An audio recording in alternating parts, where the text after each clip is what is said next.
ఎవరైనా కొనుక్కోవాలన్నా కూడా ధర తగ్గి ఈరోజు పేదలకు సన్నబియ్యం కూడా అందుబాటులోకి వచ్చినాయి. ఇదే కాదు, వ్యవసాయ భూములు ఉన్నోళ్లకు ఉచిత కరెంట్ ఇచ్చినాం. నేను పాదయాత్రకు పోయినప్పుడు పేదలు మా దగ్గరకు వచ్చారు.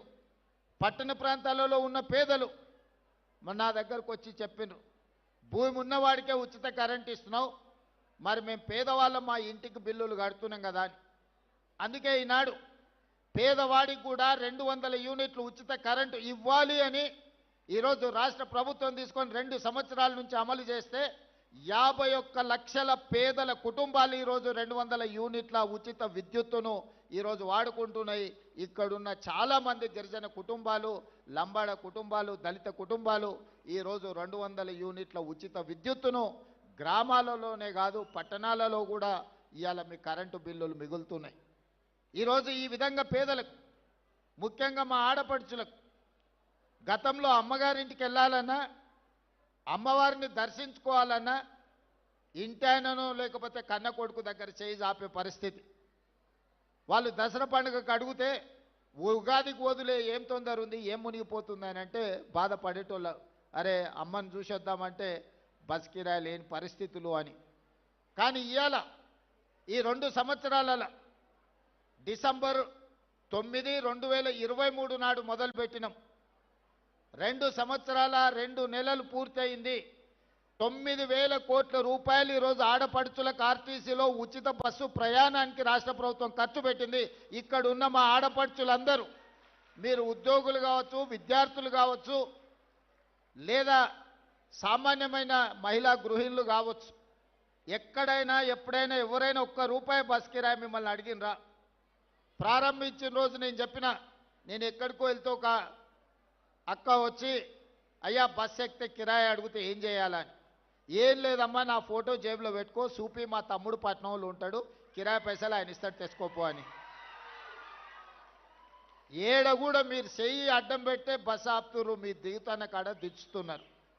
ఇవాళ కొన్ని కోట్లాది ప్రయాణాలు మా ఆడపడుచులు ఈరోజు ఉచితంగా బస్సు ప్రయాణం చేస్తున్నారు. ఇదేగా స్వయం సహాయక సంఘాలతోటి ఈరోజు మీరు బస్సులో ఉచిత ప్రయాణమే కాదు, ఈ సంఘాలకు 1000 బస్సులు ఇచ్చి మీరే ఆర్టీసీకి బస్సులను పెట్టేటట్టు ఆర్టీసీ యజమానులను ఆడపడుచులను చేసినాము. సహాయక సంఘాలలో ఉన్న మహిళలకు ఈరోజు ఉపయోగమైంది. సోలార్ బిజినెస్ అంటే, సోలార్ విద్యుత్ ఉత్పత్తి అంటే ఒకప్పుడు అదానీ అంబానీల గురించి చర్చించేది. ఈరోజు తెలంగాణలో ఉన్న ఆడపడుచులకు 1000 మెగావాట్ల సోలార్ విద్యుత్ ఉత్పత్తి చేసే వ్యాపారాన్ని ఈరోజు ఆడపడుచులకు అందించినాం. అందులో గిరిజనులకు ప్రధానంగా ప్రయోజనం జరిగింది. ఇదే కాదు, హైటెక్ సిటీ అంటే ఇన్ఫోసిసో, మైక్రోసాఫ్టో, విప్రోనో ఇంకో పెద్ద పెద్ద సాఫ్ట్వేర్ కంపెనీలు అనుకున్నారు. కానీ ఆ పక్కనే 3.5 ఎకరాలు 1000 కోట్ల రూపాయల విలువైన భూమి ఈరోజు మహిళా సంఘాలకిచ్చి ఇందిరా మహిళా శక్తి బజార్ అని చెప్పి ఈరోజు పెద్ద పెద్ద సంస్థలు అక్కడికి వచ్చి వాళ్ళు ఉత్పత్తి చేసే వస్తువులను కొనుక్కోవడానికి ఈరోజు మహిళలకు అందుబాటులోకి తీసుకొచ్చినాం. ఒకటొకటిగా పరిష్కరించుకుంటూ వస్తున్నాం.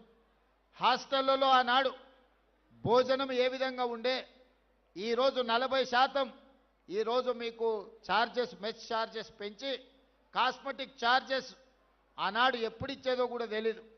ఇప్పుడు గ్రీన్ ఛానల్ చేసి 200% కాస్మెటిక్ ఛార్జెస్ 21 సంవత్సరాల తర్వాత ఈ ప్రభుత్వంలో పెంచి మా ఆడపడుచుల కాస్మెటిక్ ఛార్జెస్, మా పిల్లలకు చదువుకునే వాళ్లకు ఇంటి దగ్గర అమ్మనో నాయననో అడగాల్సిన పని లేదు. సబ్బు కోసమో చిన్న చిన్న పౌడర్ కోసమో కూడా తల్లిదండ్రుల మీద ఆధారపడే పరిస్థితి ఉండే. అందుకే 200% కాస్మెటిక్ ఛార్జెస్ పెంచి ఈరోజు ఆడపిల్లల యొక్క ఆత్మ గౌరవాన్ని నిలబెట్టడానికి మన ప్రభుత్వం ప్రయత్నం చేస్తున్నది. ఇదే కాదు, చదువుకున్న పిల్లలు 2011లో గ్రూప్ 1 పరీక్షలు నిర్వహిస్తే 2024 వరకు 15 సంవత్సరాలు మళ్ళీ పరీక్షలు పెట్టలే. మనం వచ్చిన తర్వాతనే గ్రూప్ 1 నోటిఫికేషన్ ఇచ్చి, ఇప్పుడే మా రాములు నాయక్ చెప్తున్న మా మేనకోడలు డిఎస్పీ అయిందని. ఈరోజు 563 మంది గ్రూప్ 1 ఉద్యోగస్తులను పరీక్షలు నిర్వహించి ఫలితాలు ఇస్తే ఈ పేదలకు ఉద్యోగాలు వస్తే ప్రశ్నించే గొంతు వస్తుందని దాని మీద అక్రమ కేసులు వేసి హైకోర్టులో అడ్డమైన ఆర్డర్లు తెస్తే బలమైన వాదనలు వినిపించి డివిజన్ కోర్టులో, డివిజన్ బెంచ్లో ఈరోజు పేదలకు అనుకూలమైన తీర్పు వచ్చింది. 563 మంది గ్రూప్ 1 ఆఫీసర్లు ఇవాళ ఆర్డీఓలు, డిఎస్పీలుగా అత్యంత కీలకమైన ఉద్యోగాలు. నేను మొత్తం లిస్టు చూసిన ఎస్సీ ఎస్టీ బీసీలకు మైనారిటీలకు ఎన్ని వచ్చినాయంటే 87% ఎస్సీ ఎస్టీ బీసీ మైనారిటీలు ఈ 563 మందిలో సెలెక్ట్ అయినరు. 87% ఈరోజు ఆ రిక్రూట్మెంట్స్తోని పేదలకు లాభం వచ్చింది. Group 2, group 3, group 4 teachers recruitment, doctors recruitment, nursing recruitment, ఈ విధంగా 70,000 ప్రభుత్వ ఉద్యోగాలు ఈ 2 సంవత్సరాలలో ఇచ్చినాం. దాదాపుగా 70,000ల్లో 85% పైగా ఎస్సీ ఎస్టీ బీసీ మైనారిటీలకు ప్రభుత్వ ఉద్యోగాలు ఇచ్చినాము. ఒక్కొక్కరి పేరు ఒక్కొక్క ఊరు వివరాలు ఇస్తా. ఎవరికైనా అనుమానం ఉంటే ఇక్కడున్న చదువుకున్న అధికారులతో పాటు ఎవరైనా నేను చెప్తున్న వివరాల మీద అనుమానం ఉంటే ప్రభుత్వం అధికారికంగా లెక్కలిస్తుంది. మీరు లెక్కబెట్టి చూడండి. ఈ ప్రభుత్వం పేదల కోసం పనిచేస్తుంది. ఈ ప్రభుత్వం పేదల అభివృద్ధి కోసం పనిచేస్తుంది. ఒకప్పుడు భూములుండే. ఇందిరాగాంధీ గారు అగ్రికల్చర్ సీలింగ్ యాక్ట్ తీసుకొచ్చి ఇందిరాగాంధీ గారు లంబాడ సోదరులకి ఎస్టీ రిజర్వేషన్లు ఇచ్చింది.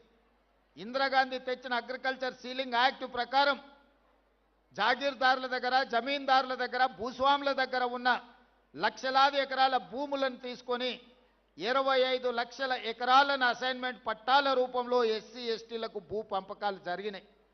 ఈనాడిగా పంచడానికి భూమి మిగలలే. మా యువకులు, మా ఆడపిల్లలు జాగ్రత్తగా వినాలి. ఆ పైన ఉన్న వాళ్ళు కూడా, మీ తల్లిదండ్రులు, మీ తాతలు వ్యవసాయాన్ని నమ్ముకున్నారు. మీ తల్లిదండ్రులు, మీ తాతలు తండాలలో, గూడాలలో పేదరికాన్ని అనుభవించారు. మీ తల్లిదండ్రులకు ఇందిరాగాంధీ గారు తీసుకొచ్చిన చట్టం ద్వారా ఇందిరమ్మ ఇండ్లు, పక్కా ఇండ్లు అన్నప్పుడు మీ గూడాలలో, తండాలలో పక్కా ఇండ్లు వచ్చినాయి. మీకు భూమి లేదన్నప్పుడు, ఆత్మగౌరవం లేదనుకున్నప్పుడు అసైన్మెంట్ పట్టాల రూపంలో మీకు భూములు ఇచ్చి మీ ఆత్మగౌరవాన్ని ఇందిరాగాంధీ గారిని నిలబెట్టినరు. ఇవాళ లంబాడ సోదరులు వాళ్ళ సొంత తల్లిదండ్రులది లేకపోతే తాత ముత్తాతల్ని ఇంట్లో ఫోటో పెట్టుకున్నా పెట్టుకోకపోయినా చాలామంది లంబాడ సోదరులు ఇండ్లలో పోతే ఇందిరాగాంధీ ఫోటో కనిపిస్తుంది. మా రవీంద్ర నాయక్ గారికి తెలుసు, నేను చూసిన. కానీ ఆనాడు ఇందిరాగాంధీ ఇచ్చినట్టు ఇవాళ మీకు భూములు ఇవ్వడానికి ప్రభుత్వం దగ్గర లేవు. ఇవాళ దళితులకు, గిరిజనులకు నా సూచన ఒక్కటే. ఆనాడు ఉన్న పరిస్థితుల్లో కాంగ్రెస్ పార్టీ సంక్షేమము, అభివృద్ధిలో ఒక విధానాన్ని తీసుకున్నది. ఆ శకం ముగిసింది. ఇవాళ నిజంగా నాకు మీకు భూములు ఇవ్వాలన్నా ఈ ప్రభుత్వం దగ్గర భూములు అందుబాటులో లేవు. ఇక మీరు భూముల గురించి, ప్రభుత్వం ఇచ్చే ఏదో సంక్షేమం గురించి ఆలోచన చేయకండి. ఈ ప్రభుత్వం మీకు చదువు ఇవ్వదలుచుకున్నది. ఈ ప్రభుత్వం మీకు సంక్షేమం కాదు, సంక్షేమంతో పాటు మీకు చదువు ఇవ్వదలుచుకున్నది. నా సూచన ఒక్కటే, ఇక్కడికి వచ్చిన పిల్లలందరికీ చదువుకోండి, బాగా చదువుకోండి. చదువుకోవడానికి ఏం కావాలనో నన్ను అడగండి. మీరు డాక్టర్లు అవుతారా, మీరు ఇంజనీర్లు అవుతారా, మీరు ఐఏఎస్లు అవుతారా, మీరు ఐపీఎస్లు అవుతారా, మీరు ప్రొఫెసర్లు అవుతారా, ఈ దేశాన్ని మీరు ఏలడానికి ఏమవుతారో చెప్పండి, నేను మద్దతు ఇస్తా. మేమేమీ చేయం, ఇంటి దగ్గర ఉంటాం, మాకేదన్నా భూమి సార్, లేకపోతే మాకేదో చిన్న చిన్న వ్యాపారాలు చేసుకుంటాం అనేది వదలండి. లంబాడ సోదరుల చైతన్యం ఉంది. లంబాడ సోదరులకు ప్రపంచం గురించిన అవగాహన ఉన్నది. నేను చెప్పేది ఒక్కటే, యుక్త వయసులో తప్పుదారి పడితే జీవితకాలం బాధపడతారు, మీ తల్లిదండ్రులకు భారం అవుతారు. కానీ ఈ వయసులో కష్టపడితే, ఈ వయసులో మీరు చదువుకొని, చాలామంది ముందు వరుసలో అధికారులు ఉన్నారు. అధికారులు ఎవరున్నా గుర్తించి వాళ్లకు వివిధ శాఖలలో కీలకమైన హోదాలు ఇచ్చిన. ఎందుకంటే ఆ స్ఫూర్తి మీకు రావాలి. అరే మా వాడు ఈఎన్సీ అయ్యిండు, మా వాడు